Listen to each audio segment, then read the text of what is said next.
Welcome to this morning's session of Practice CS Project Templates. My name is Mary Ordonis, and I'm going to be with you for the next 2 hours. We are going to take a 5-minute break at the hour mark, but we are going to go ahead and get started this morning with some introductory slides, and then we'll get into our setups. Let me go ahead and share my screen out. Give me 1 second here. So I want to start by going over our objectives for this session.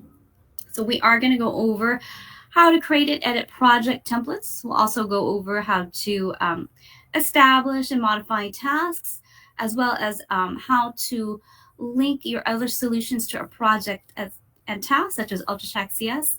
And we'll go over how to set up global items within the project management module.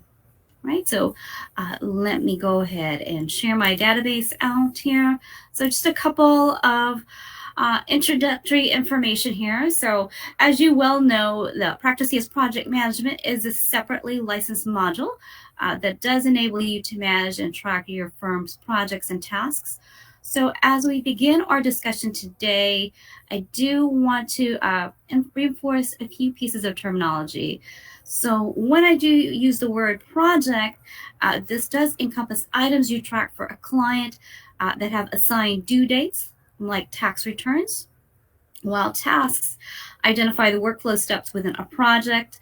Some projects may have many tasks, such as audit, where others could have just one. All right, and then just a couple of other introductory information, again, about the project management module. So let's discuss what the project management module can do. So using this module is going to allow you to save time, as the project templates are going to hold the general information or default information for that specific project, so you don't have to keep recreating that project. It is also going to manage due dates for your projects. It'll hold the due dates within the project templates. You can also manage who has the overall responsibility for the project, as well as track the statuses of your projects. You can you do also have the option of turning on the notifications so that staff can get alerts when a project has been moved to the responsibility. We'll also go over the integration with UltraTrack.cs. So the module can also be integrated with UltraTrack.cs.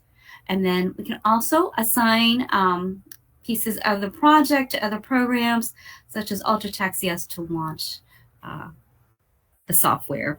We'll actually go over how to add the solution there, and you'll see how you can launch UltraTrack.cs. All right. Right, and some just questions to think about before diving into your setup. So for example, what are the projects that you want to track? What are the processes that are going to be necessary to complete your work within that project?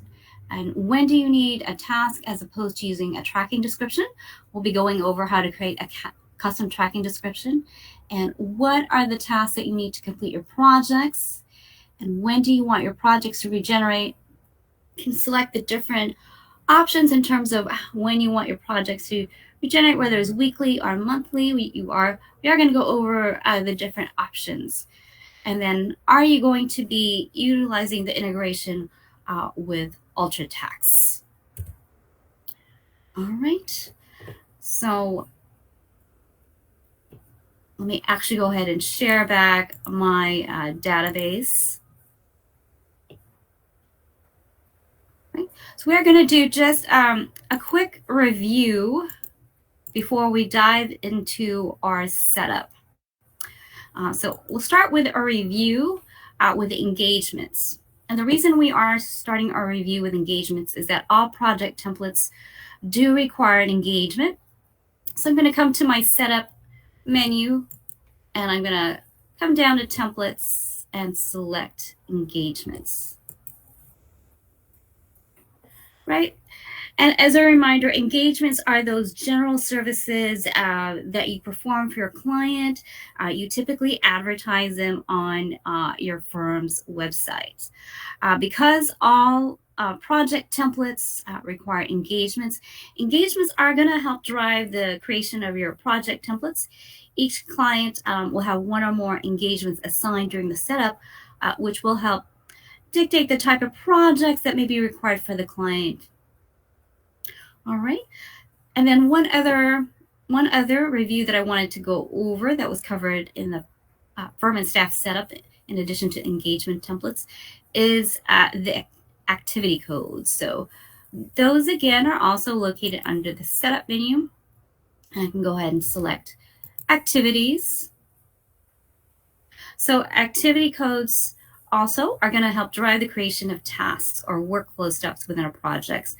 Every task in Practice CS is associated with an activity code. As you can see, I have quite a few activity codes listed in my sample database here. So I can use any activity code for projects. We do recommend when you are creating your activity codes that you do create a generic description. So for example, I have a preparation activity code that can be used on a wide range of projects instead of creating a new activity code for each project. One preparation activity code can be used to set up tasks on multiple projects. So generally you want to avoid creating activity codes that are too specific, such as 1040 preparation or 1065 preparation. You just want to keep it generic, just like what I have here. All right. Any questions so far with our review with the engagements and activity codes? All right. So as part of the documentation that you can download, we do have these question and discussion points. And the first question here is the considerations that we had discussed earlier about here, just the frequency and the processes here in terms of how you want to set up your project template. The other item that I wanted to go over is actually this spreadsheet, which is the project scheme that you'll be able to, you can use to create your own. It does have the engagement listed here and the different project types that can be created for that engagement. So we are going to be diving into our project setup and then activity codes there. So hopefully you were able to download that. So that is going to be a project scheme that you can actually, you can use this spreadsheet to create your own project scheme. All right, so now let's actually dive into our setup and go over the different setup for the project template. So I am going to be in my setup menu, and I'm going to go to templates and projects. So to add a new project, you are just clicking on the add button, and it is going to bring you to this blank screen. And there are only 2 required fields for setting up a project template. If I click on enter, you are going to see the 2 required fields, which is the project ID and project description. Right? I'm going to go ahead and cancel these out. And I'm actually going to go ahead and use an example that I have here in my sample database. I do encourage you to follow along. I believe I'm going at a tempo that is going to be easy to follow along. So I'm going to go ahead and get into edit mode here. And we are going to start in the main tab, going over the different fields here, as well as I'm going to go over how to create the tasks, go over how to create, optionally you can create a link and the custom fields. Right, let's come here. Let's start with the project ID. So the project ID can hold up to 11 characters. No spaces or special characters are allowed. So mainly with the with the tax projects, you typically are going to use the form number for the project ID. We do have a bit more characters here for the project description. So here you can provide a more detailed description of the project. I do want to point out that both of these fields, the project ID and project description, are going to be visible throughout the screens that you use throughout PracticeCS. But I want to point out that you are going to be using them quite a bit in the time entry screen, as you will be able to update your projects using the time entry screen. Right. The next field that we have here is the invoice description, which represents the wording that is going to appear on the client invoice if your invoice format is set up to pull the project invoice description. So this is a power feature within the project management module. Once you enter your description here, you don't have to keep typing in the description for your invoice. I do also want to point out here, we also have the variable date option. I'm going to go ahead and click on it. So here you can select the date that you want. So for example, if I wanted to indicate my year-end date, I can select that. And then I can click on my drop-down and select the format that I want here. And then once I select that, it is going to populate the format here. Right, we do recommend that you turn this feature on, as it will automatically pull in the prior year-end date. Right, I do actually have a sample invoice to show you how that would look. So this is just my sample invoice in my database here. So I've got the invoice description that was entered in my setup, as well as the year-end date. All right. Let me know if you have any questions about the invoice description and turning on the variable date option. All right, so moving along to the project information section, we're going to go ahead and click on the drop down for the engagement. So we did talk about this. We did mention that all project templates do require that an engagement be associated with it. So I can click the drop down and select my engagement. If I need to create an engagement on the fly, I can right click and select add engagement, and it is going to open up the engagement template window to create an engagement. Okay, let me go ahead and set this back to my individual tax engagement. Next, we do have the priority drop down. So I'm going to click the drop down. So we do have the 3 standard normal, high, low. When you are creating your template, it does default to normal here. So when you are setting up your project templates, we do recommend setting or leaving it to the default setting of normal. If you do need to change a priority, you can change the priority on a project on a client by client basis. So when you are setting up your project template, you do want to keep in mind the general rule of thumb. And the general rule of thumb is that the priority for most projects is going to be at a normal level until you associate the project with a client. And then once that project is associated with a client, it then does become a project instead of a project template. All right. Next, we have the tracking description, which I mentioned earlier. So the tracking description represents a status for the project, but is not indicative of a workflow step. So if I click the drop down, you're going to see the first 4 are the standard, the 4 standard tracking descriptions that PracticeCS provides. So you have the 4 here. And then at the bottom, we do have the custom tracking description. So here we have on administrative hold and waiting on a client are the 2 custom ones that we created. So if I right click on this field, I can add a tracking description, my own custom tracking description. And so as you can see, all I would need to do is to create it and then click enter, and then it will be available for me to use. So when you are adding tracking descriptions, they are immediately available as an option on all projects and tasks. You are going to be able to filter and group projects using tracking descriptions, which lets you easily distinguish where projects stand as you get closer to their deadlines. We do recommend that all project templates have initial tracking descriptions of not started. All right. And using the raise hand icon, let me know if you think you'll be creating your own custom tracking description. All right, perfect. Right, moving along to our grouping section on the right here.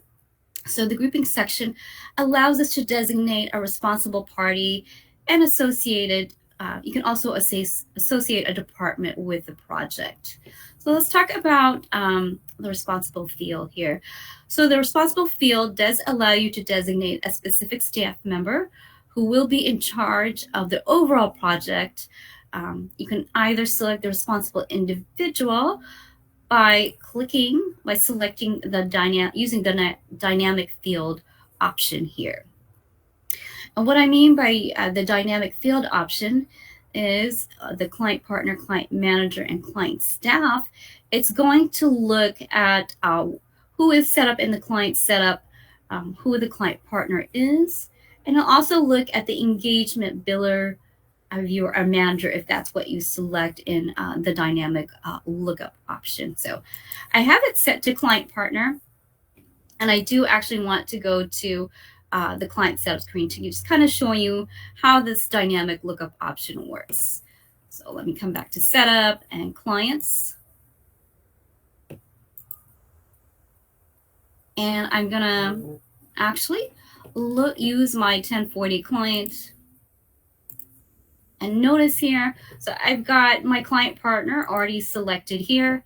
And when I go to projects, notice that that responsible individual is automatically populated, or that client partner is automatically populated in the responsible field. If I had someone selected in the engagements, which it looks like I do have here, and if I choose that as a responsible individual, that is what's going to populate in the project. But here we are using the client partner, right? So let me come back to setup, templates, and projects. And we'll come back to our 1040 project. Right. Let me know if you have any questions or need any clarification on the dynamic lookup option there. So in my project template, I've chosen the client partner. Just like we saw in my 1040 sample client there, it is going to look at the client partner and populate that as a responsible individual. I could also choose the specified staff member. And when I do that, I can click on the drop down and select a staff member from this list here. But in general, most firms do just go ahead and use the dynamic lookup option, typically choosing the client partner who has the overall responsibility for the project. I do want to point out that this responsible field is optional. It isn't required. You are not required to fill out this field. Next, we do have the department. If you're going to associate a department with the project, you can go ahead and click the drop down and select the department. If you choose a specified department, you can click the drop down on the right to choose the department. So typically you are going to see grouping sections throughout Practice CS. Whenever you see the grouping section, the information that you enter here can be used to sort your report. So I'm just going to briefly go to a report so you can see the functionality of this grouping section.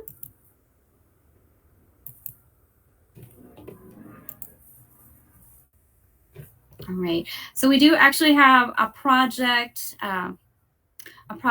full management report folder. So I can go ahead and double click on a project tracking report.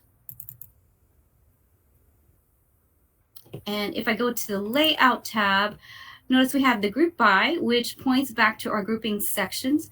So I can group my project by the project responsible, or the individual that I've chosen as the project responsible there. So that's how the grouping feature works with your reports. All right, let me know if you have any questions about the grouping functionality. All right, let's go ahead and move on to the budget information. Oh, I apologize here. I actually want to stay here and go back here to the associated entities field here. So the associated entity field allows you to link assorted entity types you created in your database to use with your projects. This can help speed up the additional projects for new clients. So most commonly, the associated entities field is used for tax-related projects that rely more on the client's entity type here. So here, if I click on the three dots or the ellipsis button, I can choose the entity type for my project. So for my 1040 project, I've chosen the individual entity. I can right click on the field and add an entity on the fly. Close that out. And then just to show you what that would look like in the client setup screen, I'm going to briefly go to that screen.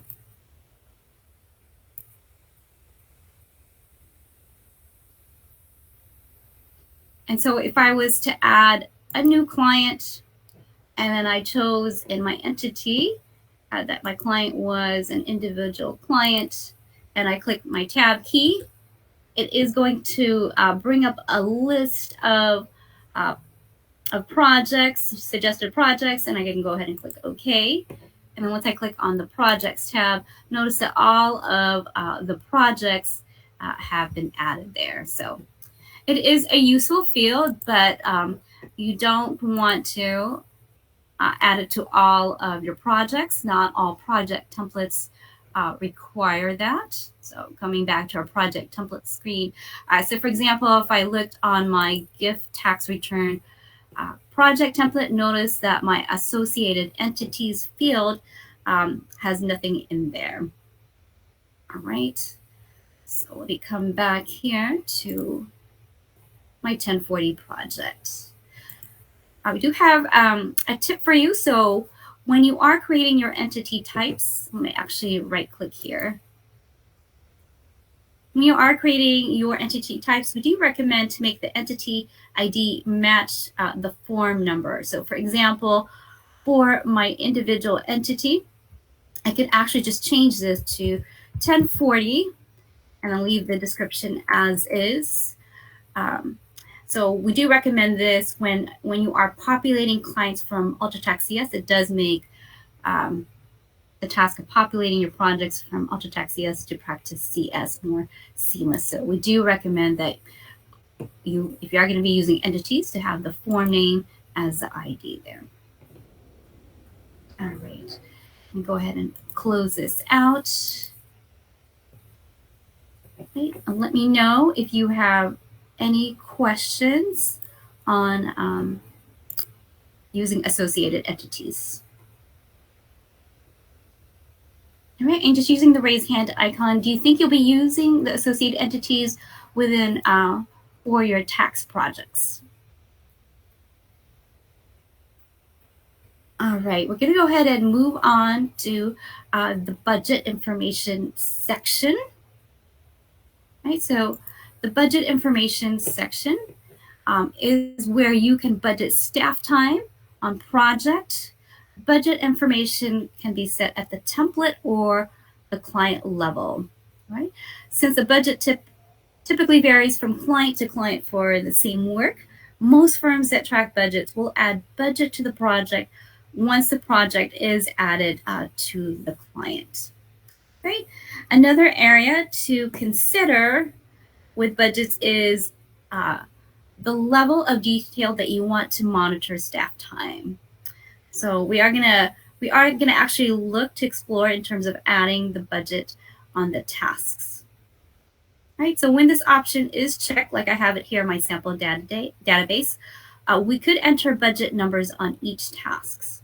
So I'm actually going to go to my task tab here, and I'm going to go ahead and double click on a task.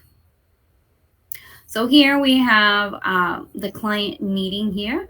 So maybe I think the client meeting is going to take an hour. I can also enter my budget here manually.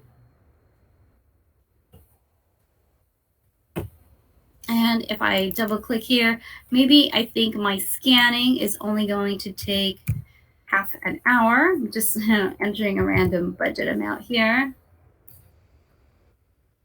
And then for the preparation, we'll go ahead and just leave it at the 1 hour here. And I'll go ahead and put my budget here. And then with the review,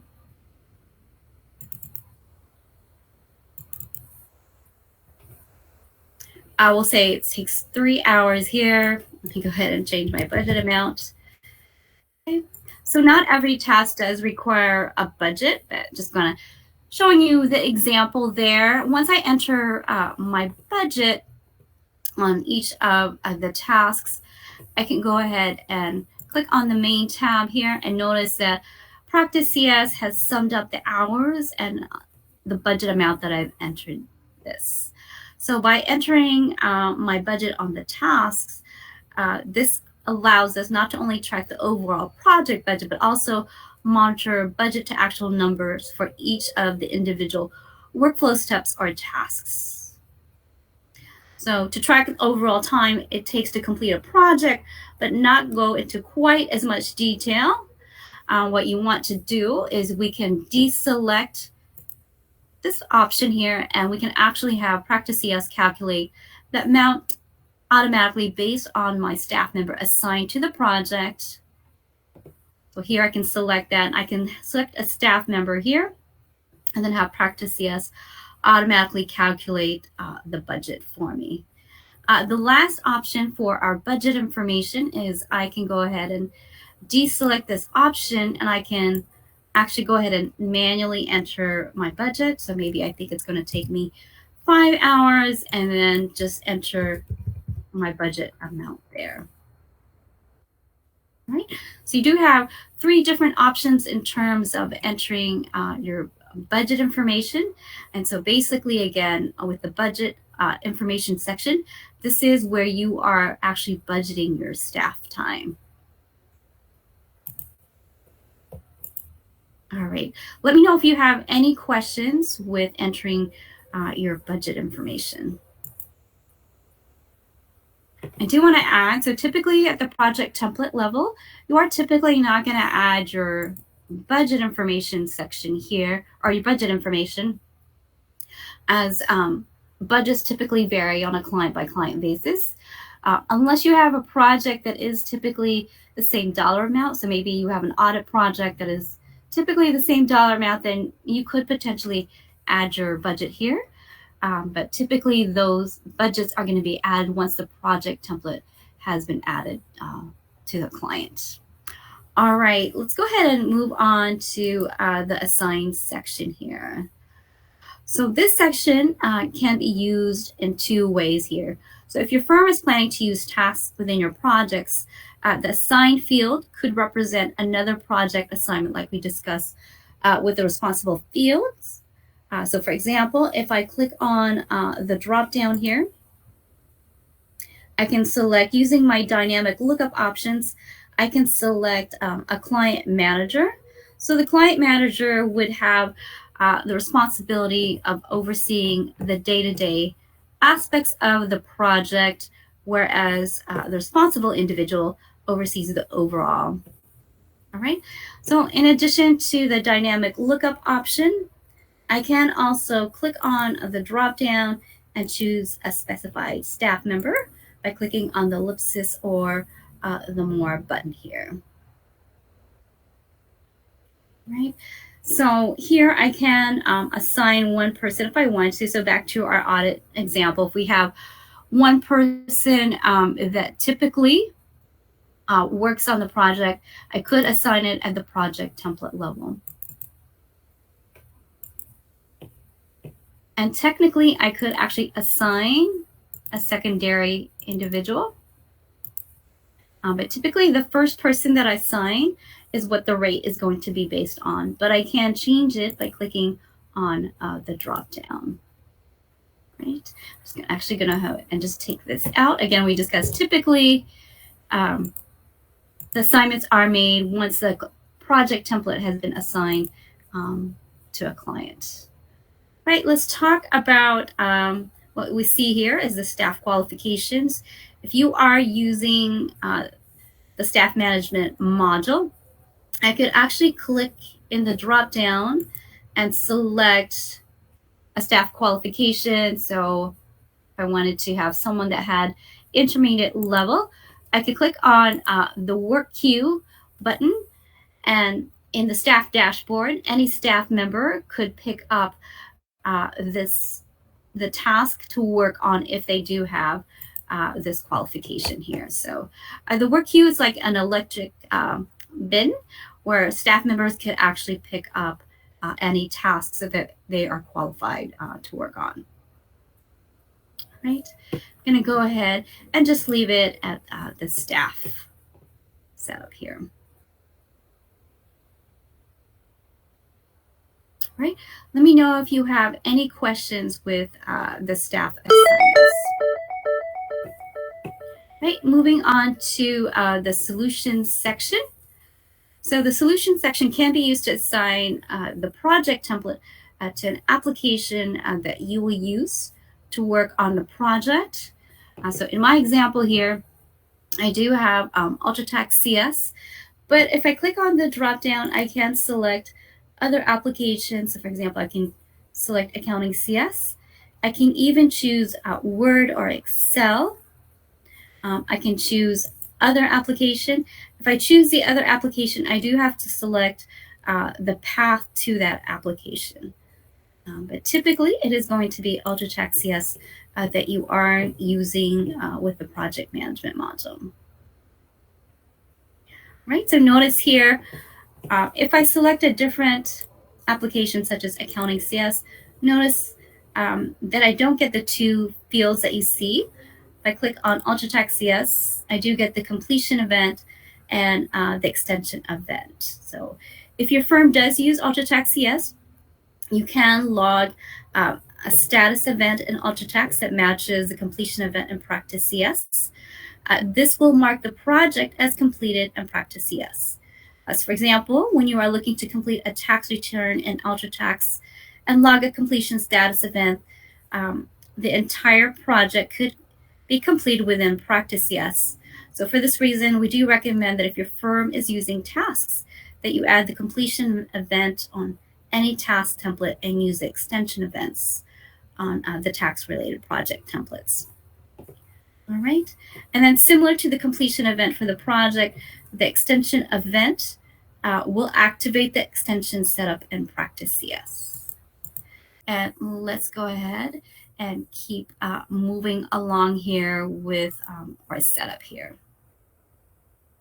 All right, so finally here, we do also have the extension section, which defines any due date extensions that might be necessary for the type of project here.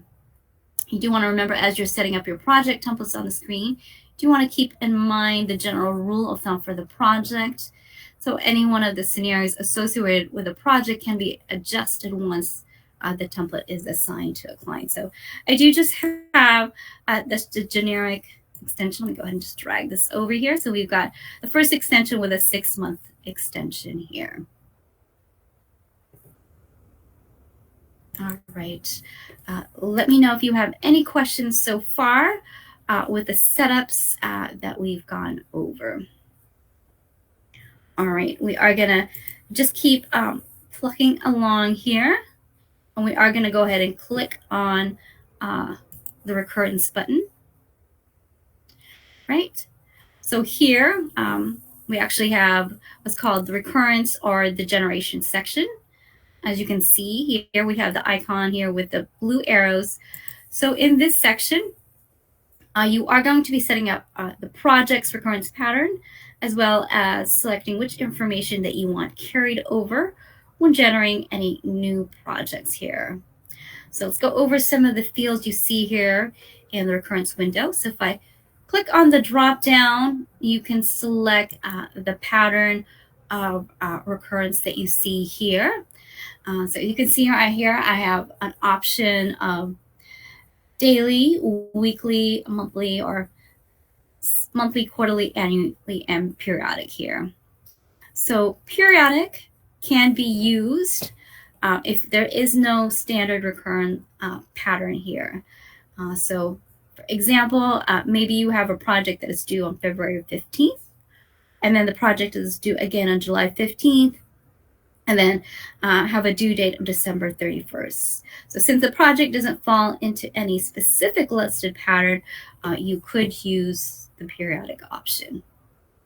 Right? I'm going to go ahead and just, for this particular project or 1040 project, I'm going to leave it to annual. The next field that we have is must occur on weekdays. So by selecting this checkbox, it will cause the project due date to adjust if it falls on a weekend. So for example, if April 15th fell on a Saturday, the project due date will automatically be altered to that following Monday. And then next we do have the based on client fiscal year ends checkbox. So the project will generate based on the fiscal year end entered in the client setup. So if I close this out and go to our client setup, just want to point out where that setup is.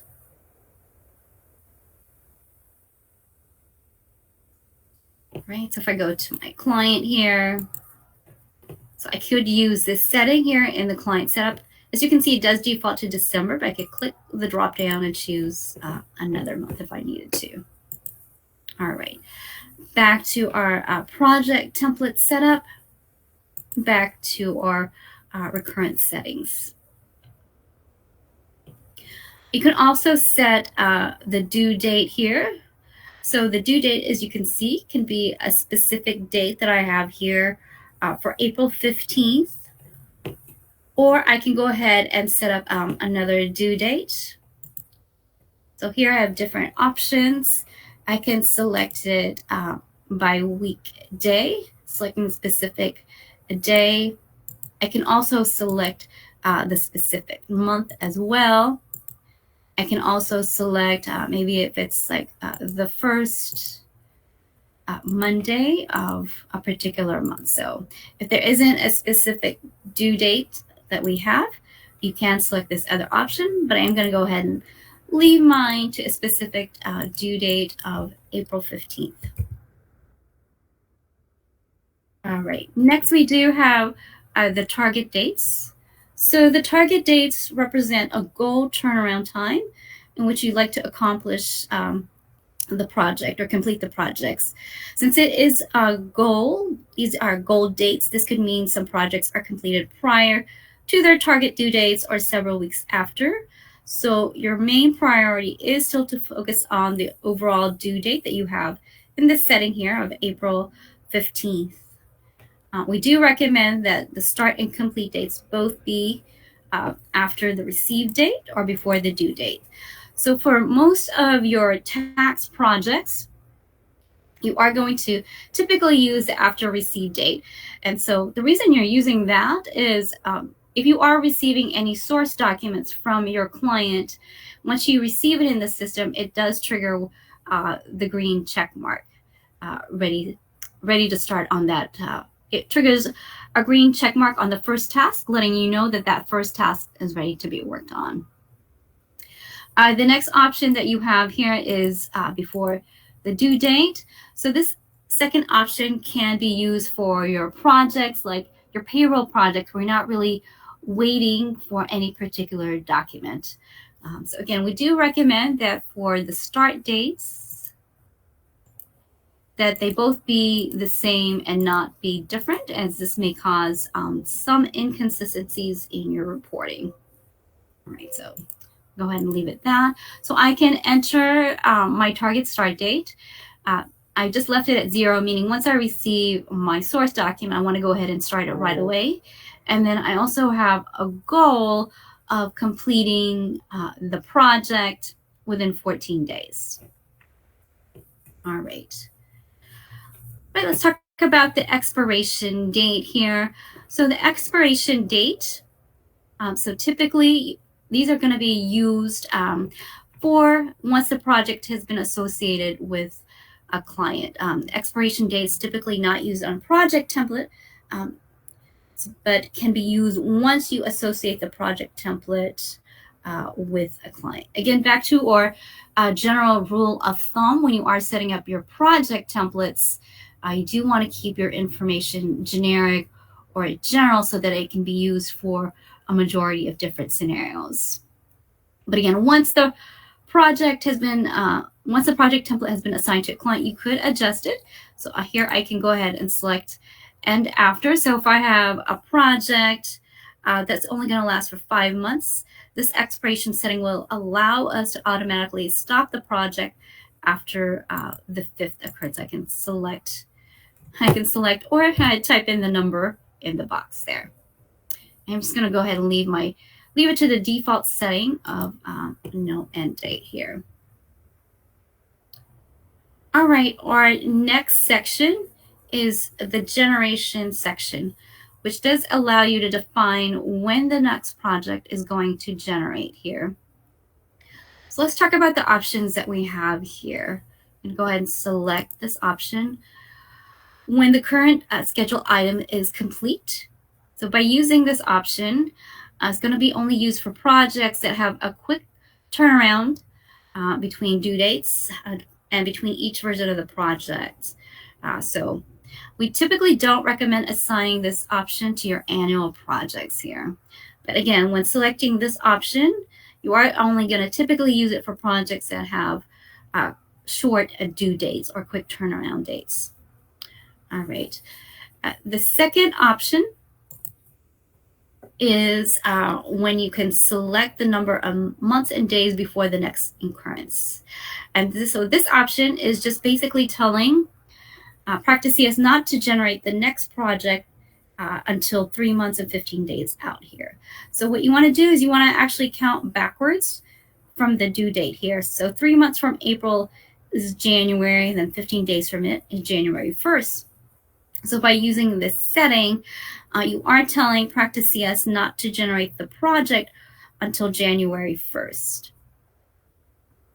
So this setting is the one we do recommend for most project templates, as it allows you to plan for projects in the future without having them appear in your database too far in advance, as it may clutter your database here.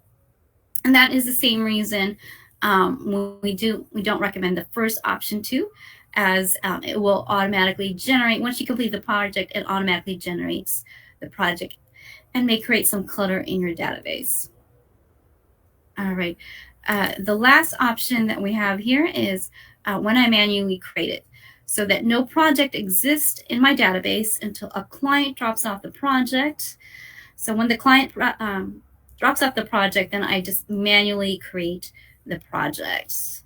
So the one downside to this option is that it does not allow you to plan ahead and see which clients have yet to drop off their source documents. Right? So I'm going to go ahead and select this option, which is the option that we recommend. Okay. Let me know if you have any questions with the different generation options or any of the settings we've gone over so far in the recurrent settings. All right, so let's continue on with our project generation options here. So the project generation options section does allow you to choose which settings will carry over into the next year. So marking a checkbox will carry forward the settings from that specific client's project into the next occurrence. So for example, if I select notes here. If we entered any notes on the project this year, and you want to carry those notes forward, those notes will be carried over. So for example, maybe you have a note that the client took too long to bring in their source documents, and that you need to go ahead and notify the client well in advance that they need to bring in their source documents, right? Another option that we have here is the budget information. So if I click on the drop down, most firms don't like to create their budgets for that first year, as it does take some time to create the budget. But if you select the actual, what this will do is PracticeCS will actually look at the first year's actual time and expense entries to create the second year's budget. So on my 1040 project, if it took me 5 hours for the first year, PracticeCS is just going to create a budget for the second year of 5 hours. And then if at the second year it only took me 3 hours for the project, for the third year, PracticeCS will create a budget of 3 hours there, and so on and so forth there. So mainly, if you are wanting to bring information from the project instead of the project template, you are going to want to head and select that information. Otherwise, if I deselect it, it is just going to bring over information from the project template. And just as a reminder, the different terminology we're using, project refers to when the project template has been associated with a client. All right, let's move on to the next option that we have here, which is the task generation options. And same thing that we discussed before, where if I select an item, it is going to go ahead and bring over those items from the project instead of, it's going to bring over from the project instead of the project template here. All right, so previously we did talk about assigning individuals here. So here I can go ahead and select to maintain, keep the assigned section here. So actually we didn't talk about it. So we are going to talk about tasks, but I just briefly want to jump over here. So in tasks, just like with the main project template tab, you can assign an individual to the task. And if I want to maintain those individuals assigned to that specific task, I can tell PracticeCS to keep those individuals assigned to those tasks. If I do select this option, it is going to look at all tasks. It is not going to look at one task, so it's basically all or nothing there. All right. Let me know if you have any questions with the generation, with the project generation and the task generation options here. I do want to point out, if you are not using the setup database, if you are just creating your project templates new, I want to go ahead and just point out just a little quirky item with the task. So if I click add, and I go ahead and click on my recurrence box here. So to select the items, I do have to just select this first and then deselect anything that I don't want coming from the project template. So this is just kind of like how it works here. So if I've decided that I want the assigned sections coming over from the previous project, I'm going to go ahead and leave this here. If I don't want it, if I just want it to look at the assignment in the template, I'll go ahead and deselect it here. The main thing I wanted to point out is when you are creating your project templates, you do have to actually click on this first and then deselect those items that you want looking at the project template, right? Let me know if you need any clarification on that. All right, so let's go ahead and keep continuing with our setup here. All right. Go ahead and just cancel this. All right, so we've just finished talking about the main tab here. As we're talking about the main tab, I do want to point out a link that you see at the bottom called the Import Default Project Templates. So this does allow you to bring in additional project templates. I'm going to go ahead and click on it. It's going to go ahead and bring up a dialog box. So when you are importing project templates, you are going to notice that here there is a column letting you know whether you've imported that project template or not. So project templates imported from the screen are not going to have any task associated with them. So it is very important that you review the setup of these projects to make sure that they match your project methodology and your recurrent settings as well. All right, so if I come here and I select, go ahead and select one here. So maybe I need one for a specific state. I'm working on a specific state. Let's say Arkansas. I want to go ahead and bring this in. I'm going to go ahead and click on the import selected. Before I do that, though, I do want to point out that you can sort by the column headers. So let me go ahead and deselect this. So I can actually sort by the recurrence if I want to see all annual projects here. And I can also sort by the column imported as well. All right, let me go ahead and select this Arkansas project. I'm going to go ahead and select import selected. As you can see, I have a dialog box that lets me know that this import was successfully completed. I'm going to go ahead and close this box out. All right, so here is my Arkansas project. And so it did bring in all of the information on the main tab. I have that populated.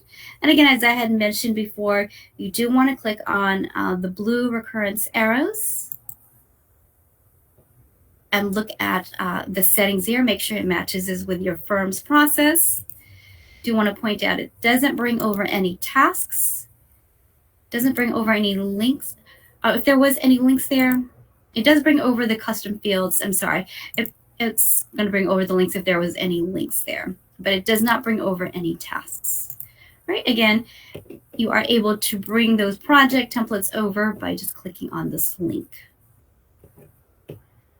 Before I get back to our setup, I just kind of wanted to do just a quick review of what we've been discussing. So in our setup of the projects, we mentioned that all projects require that an engagement be associated with here. So we've been really just focusing on my 1040 individual return project. But notice here with this tax individual engagement, I have all these different types of projects that are associated with things engagement. And then we do have the tasks. Again, we had talked about setting up the activity code here. We had mentioned that we want the activity codes to be generic in nature, such as preparation that we discussed previously, as this activity codes can be used in the different tasks with the different projects. So once the activity code is associated with a project, we then do call it a task here. All right, and one other slide that I wanted to show you here. So I just wanted to just show you this very, very simple illustration of the project management flow.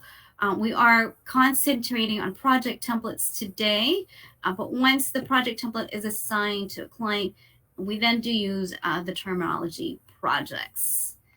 And just also wanted to go ahead and bring up the document, the project template discussion. So before you really just dive into your setup, you do want to keep your project templates clean. So I feel like these are some good questions to think about. We had talked about the first question already, but go ahead and also think about how you're going to be assigning the projects to tasks that they're going to be assigned based on the client partner. We had our client management fields. Again, those are optional fields, and you can use the dynamic lookup options.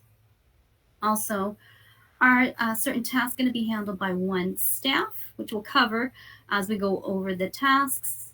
And our assignment's going to be known ahead of time or determined as the work comes in, or will assignments be retained each recurrence or reset, which we talked about in the recurrence settings here. All right, let's go ahead and I'm going to go ahead and share out my database again and come back to our 1040 example. So now we are going to go ahead and talk about tasks here. Go ahead and go to my tasks tab here. So again, tasks are the specific workflow steps performed by staff members to complete a project. Tasks are not required, but they can assist in managing staff and budgeting. You will need to use tasks if you wish to perform a workload analysis for your staff, or if you wish to analyze project budgets by the individual steps within a project. So to create a task, it is as easy as clicking the add button, and it does bring up a task dialog box. I have a little delay there. Let me go ahead and just click it again. There we go. Right, and so notice here I've got the order number already populated. So the order number represents the order in which the task will appear on the project. You can use the same order number to create multiple tasks that should be completed concurrently. So if I close this task out, and maybe these e-file tasks, these are all the same. Maybe they're all are actually starting from 8. These could all be step 8 here. You can actually edit them to be all number 8.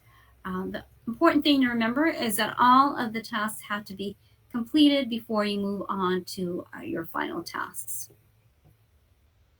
All right, so I just double click on this one here again. All right, so here in our task template here, we can select an activity code, or we do actually have to select an activity code, as the activity code is the core component of the task. If I click on the drop down, I'm going to go ahead and let's see what I can select here. Let's just say I select delivery here, and notice once I select the activity code, it automatically populates the activity field. I can technically change the description for the activity code, but we don't recommend that, as it will cause some inconsistencies in your reporting. And then we do have the target dates here. Notice they are populated from our recurrence settings. And then we also have the tracking description. So here we've got the 4 standard, the canceled, completed, not started, and started, and then the custom tracking description. I can right click and add a tracking description within the task window as well if I needed to.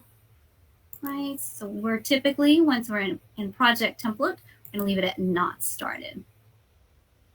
I can also go ahead and select a specific staff member if I wanted to, or I can go ahead and select a staff member using the dynamic lookup option.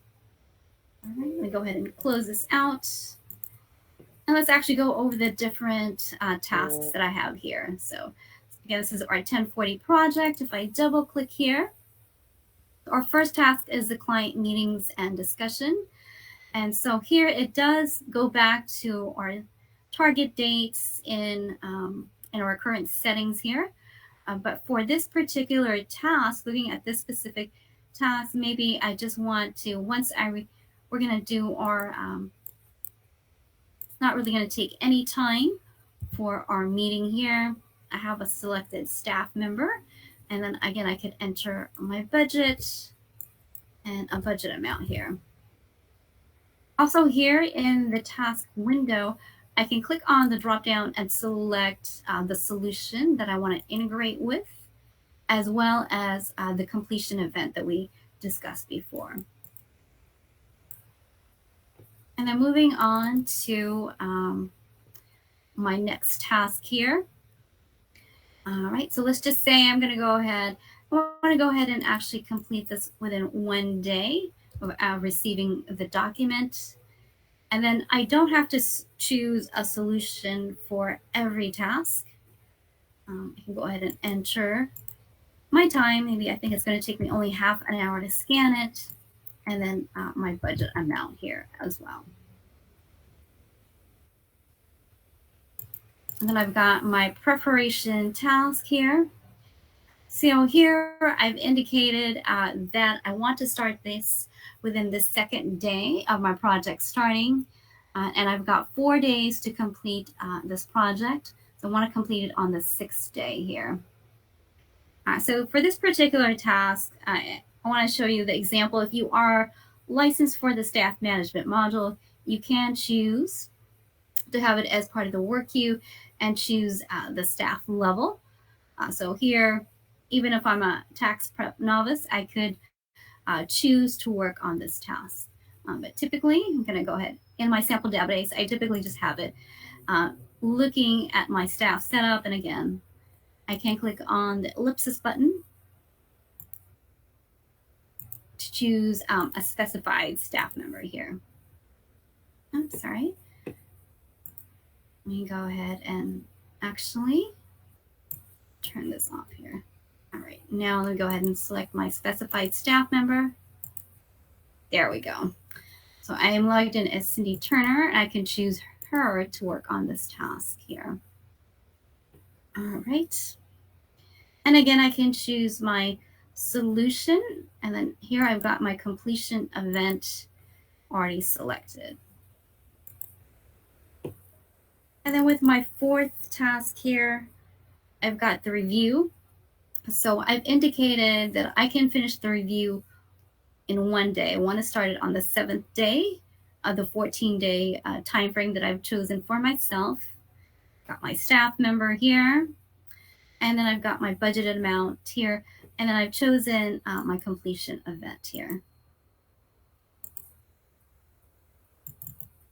With my 5th task here, I've indicated in my database that I want to finish this in 1 day with the target date, wanting to start this on the 9th day and finish it by the 10th day. I can also select my completion event here as well. And then here for the packaging, I've indicated that I want to start this on the 12th day and finish it on the 12th day as well. And then I've got a completion event created for that as well. And I've got my e-file here. So I've indicated here, I told PracticeCS that I want to start this on the 12th day and finish it on the 14th. And I've chosen my completion event as well.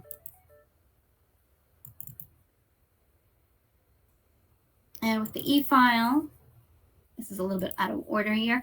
I can click on the column header to just get my tasks in order here.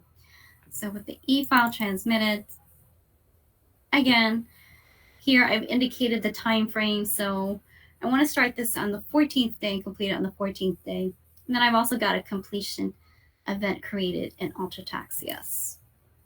And then finally, I've got the e-file was accepted. I've notated that the e-file was accepted. And I've got my completion event here. All right.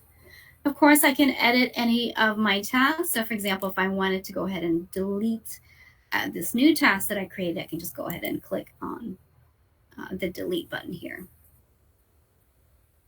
Just got a little bit of a delay on my end there. And as you can see, PracticeCS is asking me if I want to make sure that I want to delete that task.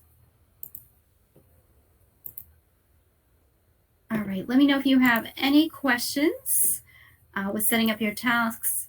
Again, tasks are not required for a project, but if you are going to be using tasks, we do recommend that you create at least one task for each project to create some type of consistency in your setup.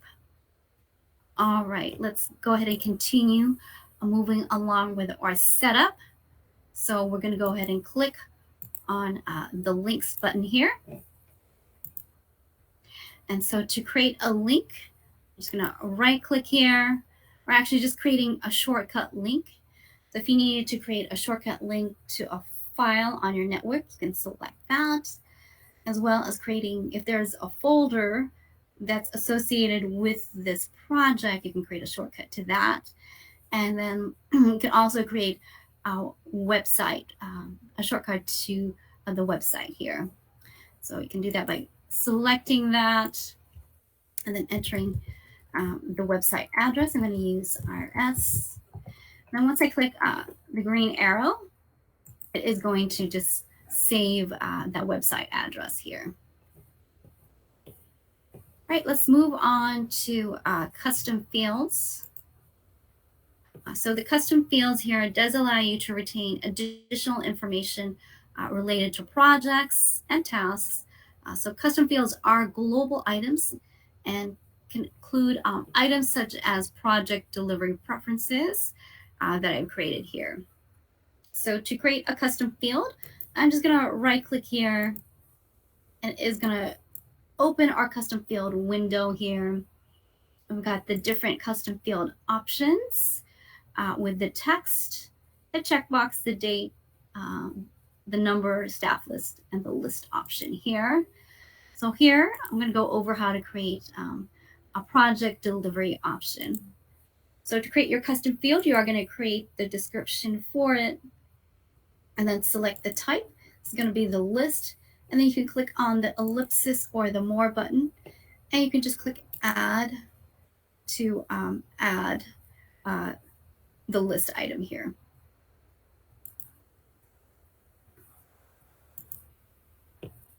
And once you create it, as you can see, I can click on the drop down and select the project delivery preference here. I can also create it on my tasks as well. So if I double click on the tasks, we do also have a links tab as well, as you can see here in the main project. I can right click and do this, have the same options here with adding a shortcut for the task to the file, or adding it to a folder, or creating a website page, or adding a website page related to the task. I also have custom fields. So I just created kind of a silly one here as an example. So again, to create the custom field, you are just going to go ahead and right click, add custom field here. And again, you have those same options that you saw before. And so for here, for this particular one that I selected, I just chose the text option with my maximum of 30 text here. All right. Let me know if you have any questions with the link and custom field options there. All right. So earlier we did discuss a time-saving tool called the Import Project Templates. We do have another time-saving tool as well. So if I right-click on the project, I could copy the project template. And so what it does is it copies the information on the main tab. If I click on the blue recurrence arrows, it does copy these settings as well. And it does copy the tasks as well as the links and custom fields over. The only thing you'll have to do is you will have to create a custom or a unique project ID if you're copying a project template here. So if there's something similar, maybe you have a similar 1040 project, you wanted to copy it, and just copy the information over and then make any edits to the tasks, you can do that if you wanted to. All right, so let's come back here to this project template that I imported over. I can right click on the project template and I can go ahead. Actually, let me go ahead and see if this one has any tasks. All right, well, just as an example, let's say I want to go ahead and right click on this task and say I wanted to copy the values in this main tab to another project. I can click on the drop down and select the project that I wanted to copy the information in this main tab to another project. I can also right click and I can copy the tasks that I have on this project to another project. So Remember, I indicated that when you import the projects over, the tasks are not going to be there. So I could import the task over to this new project that I imported over. I can also right-click, and I can also copy any links to another project. And I can also right-click as well and copy any custom fields to another project. Right? Let me know if you have any questions on using that copy functionality. So we have gone ahead and talked about all of the different tabs in our project template setup.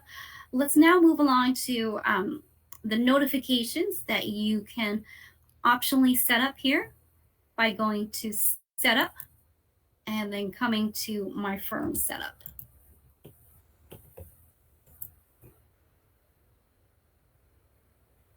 All right, so I'm going to go to my Notifications tab. And here we have a section for project management. So for each of the notification that you want, you can select to notify a specific individual. You can also select to notify the responsible individual or the assigned individual, or you can elect to be notified by email instead of getting the little toaster style notifications that appear on the right-hand side of the screen. So we do recommend that you start small. So maybe you'll start with this: that the receive date on a project was entered, and then that notification would show up on the assigned individual's dashboard. And maybe also notify the staff assigned to the task that it's ready to be worked on. So again, we do recommend that you start small and kind of test what you see before you add all of them at once here. So if I am a staff member assigned on the project, I've turned on the receive date on a project, I've turned on this notification that the receive date on a project was selected, and I've want the assigned individual notified. If I go to my staff dashboard, I will get a notification here. So here in the staff dashboard, I have a notifications portlet that shows me all of my notifications for any project that I'm either assigned to. So I'm logged in as Cindy Turner, or any projects that I'm responsible to. So in the project template, you select, and the dynamic lookup option, you select responsible individual. It will show up, that project will show up on the staff dashboard, and whether I've been assigned to that project as well. And then we talked about assigning tasks to a project. So any tasks that are assigned to me are also going to show up in my staff dashboard under the task portlet here. So these are all the tasks that have been assigned to Cindy Turner, who I'm logged in as. All right. Let me know if you have any questions with turning on the notifications there. All right, let's talk about integrating your project templates. Come back here. Integrating your project templates with UltraTax CS. Just a couple of settings that I want to go over with you. So here, if we go back again to our setup, go to Firm, and we'll go to Preferences here. You do want to make sure that Integrate this firm with other solutions is selected here, as well as selecting the solution in the project template here. So back to our project template.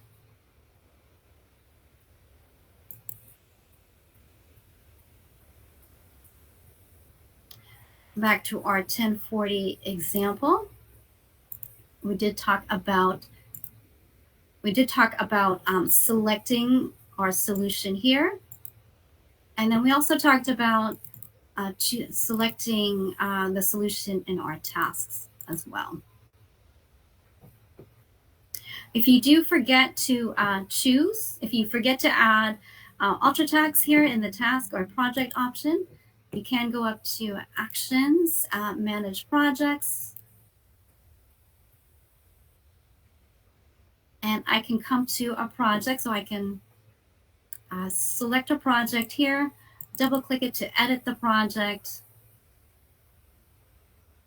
I can go ahead and select the solution, and I can come also to my task tab and select the solution if I've forgotten to add it on the main tab or on the project tab there. All right. Let me know if you have any questions with the solutions and the notifications settings. All right, since we are talking about the solutions here, let me go ahead and actually go back to my staff dashboard, and let's just going to do a quick demo of how that integration works. Go ahead and actually open this here. So if I was looking for this specific client, or if I'm working on this specific client, I can go ahead and let's see here. I can click on my solution icon. And what it does is it brings up my timer here. And I can click on Ultra Text. Sorry. Oh, sorry, I didn't bring my Ultra Text over. So I have my timer here. I've got my client open. If I come here to my utilities, or the little clock icon here, I can select my meeting event here. I can go ahead and click enter to log in that I finished my client meeting. I can go ahead and close that out. I can go ahead and go file. I can go ahead and close the client out. And then I can maximize this. And I can go ahead and create a time entry.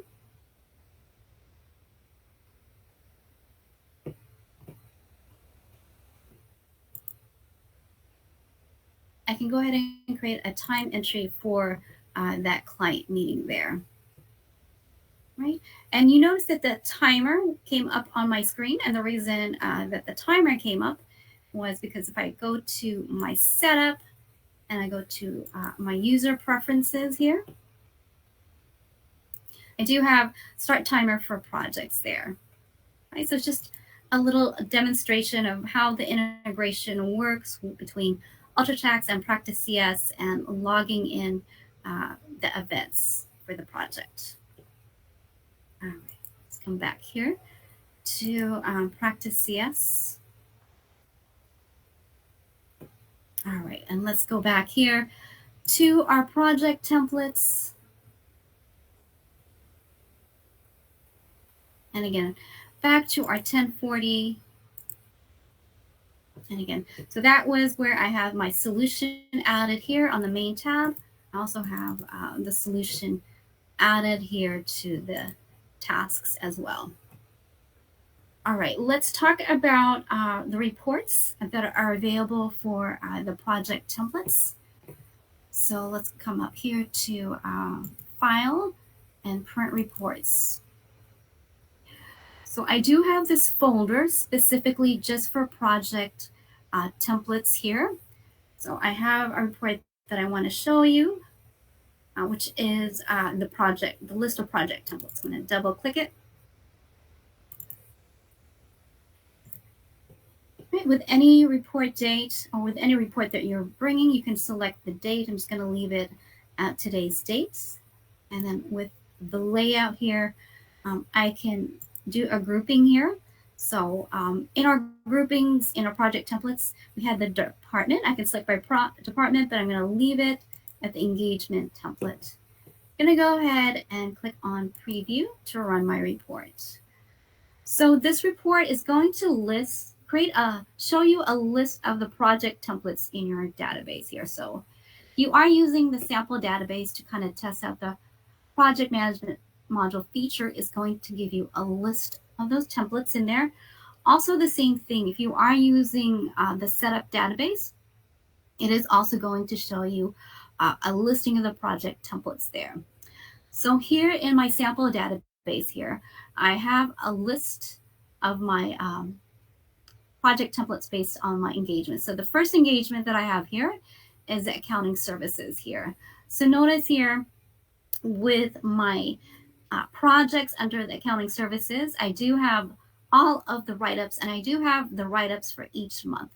And the reason that I have it for each month is that typically you are behind your write-ups, so that when staff do enter time, they can select the month of the write-up that they're working on, and you're able to keep track of that. Next, we have the audit services here. I've got a couple of projects under the audit services here. We'll actually go back to the project template and look at the sample project templates there. And you'll see that in the sample database, I have quite a few tasks there. The next engagement that I have is the business tax services here. So we've got the estate, the gift tax return. We've even got one for the not-for-profit and the estate tax return. Right, so if I go on to the next page here, I still have a couple of projects related to that. So I've got the 11/20 fiscal year end, as well as the S Corp here. And then for my compilation engagement services, I do have 3 projects underneath that. As well here, we've got consulting services here. We've got several here. I've used consulting quite a bit in my examples here. And then we've talked quite a bit about the 1040 example that I've been using underneath the individual tax services. We've got a few here. And then for the payroll services, it is quite extensive in the sample database here. We've got the 1099. You've got the option of using a project for the biweekly payroll, the monthly payroll, and the quarterly payroll. We also got the quarterly sales and use tax reports, as well as the W2, W3 here, and then the weekly payroll. We've also got the review services with 1 project there. And then on my last page, we've got tax audit services with these 3 projects here. So I do kind of like to run this. So if you are using the setup database, you can see a list of the project templates that are already in the database, so you don't have to recreate them. All right, if I hit the back button, I did want to go ahead and show some other reports that we have here. We've got the project listing report as well. And again, I can select a date here. With all of the project reports, you can actually click the drop down and select the date that you want to run that report for. So I can run that date for the project start date, the target complete date, the actual receive date, or actual start and complete date, or the current due date. So you've got your options there in terms of how the dates you want to select for the project date here. Also, I can also filter this. If I click the drop down, let's say I want to choose a specific client, I can go ahead and just run the report. And I can just see their projects for this specific client.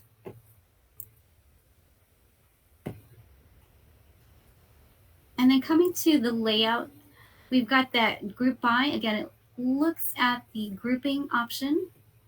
So I can group my projects by engagement, or I can group it by the different project information here, by the project number as well. I'm just going to go ahead and leave it by engagement. I can also indicate that I want to go ahead and include the task detail. I'm going to go ahead and run the report. All right, so this is my accounting engagement here. I've got an August write-up for this client, and then I've got the tasks here. As you can see, it's showing all of my tasks as well.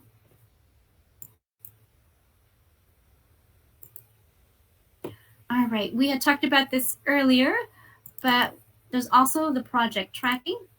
Again, it does have the different start dates that you can choose from, and then the layout here.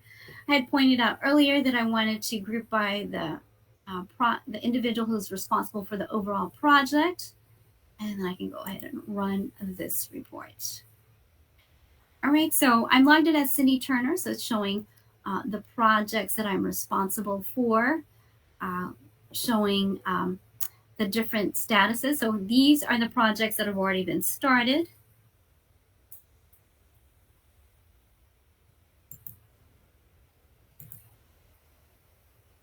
And it looks like I just have the started projects here. So I've only got, looks like only one project that's been completed. The rest of the projects on this report are started, but it does show you the project ID, the project description, as well as the client name.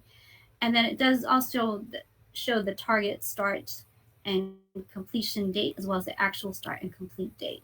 And then the tracking description here as well.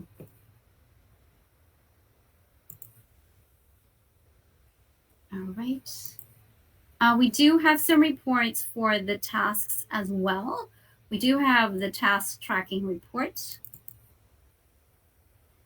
Again, in the selection, I can click on the drop down and select my different project dates. And in my layout, I can group it however I want to. I'm just going to go ahead and group it by project here and run this report. All right, so I've got the 1040 project that we were talking previously about, and then I've got all of the clients associated with this project. I've got my project number, the project description, who it's assigned to, and we're looking at the activity codes here, and the hours for that task, as well as the target start and complete date for that specific task, and the tracking description for that task.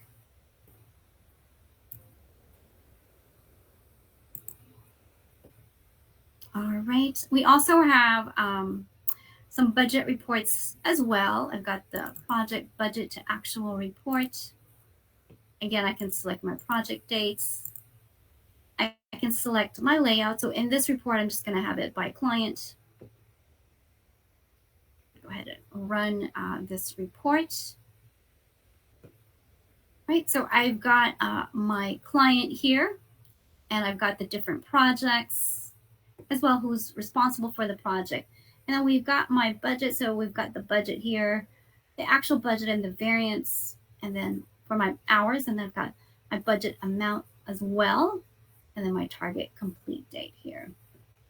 So in addition to having that for the project, I do also have it for my tasks as well.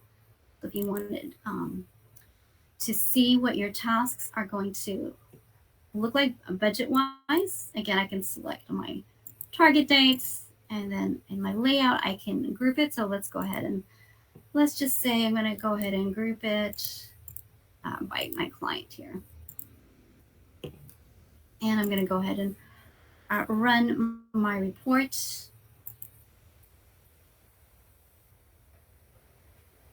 Right, so I've got my client, got my project number, my project description, who is assigned to my task here, my budget hours, whether this task is ready to be worked on, and I've got my target start and complete, and the tracking description as well. All right, so as you can see, there's different options for your project management report underneath the project management folder here. Do also want to point out in or custom formats. If I click on the custom formats, and if you scroll down, there are different project management reports that you can actually import to your database here. I believe I actually have this one in my database. If I click on the report, it does give you a preview of what this report looks like. Also, if I hover on it, it does give you the description of the report. So to import that report, you just click on the green icon to import it. So go ahead and import this here. And if I come back to my reports, so if I imported it twice, you'll see the little number to it. So I can just double click on it and then run the report here. So if I wanted to, just going to go ahead and leave this date here and just go ahead and group it, let's see, by the assigned staff.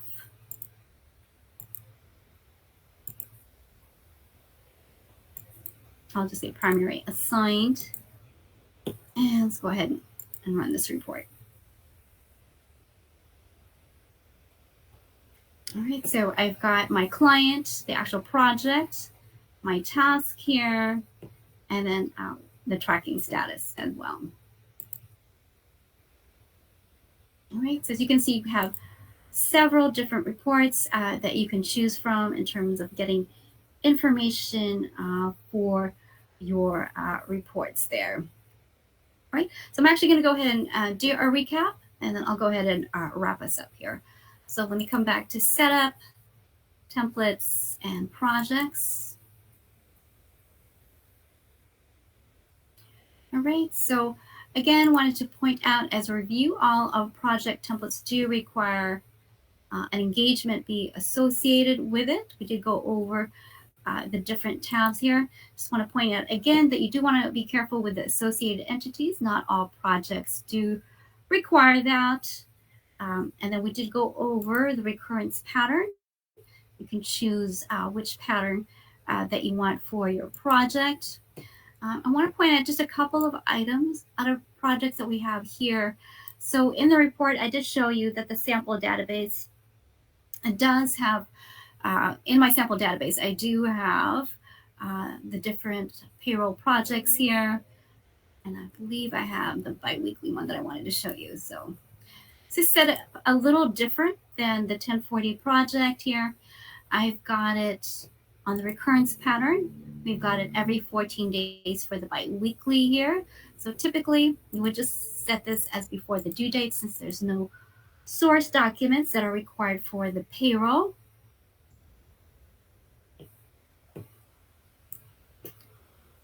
All right, we'll just go ahead and close that out and save it there. But I wanted to go ahead and look up the tasks here. So most of the tasks on the payroll projects are just going to be on preparation here. And then with the accounting projects for the write-up here, I click on the blue recurrence arrows. It's got, as you can see, a different recurrence from the 1040 as well as the tasks here. So different types of project templates in my sample database here. But we did go over the main tab in terms of going over the recurrent settings, as well as adding tasks and adding links and adding any custom fields with the project template there. All right, let me go ahead and wrap us up here.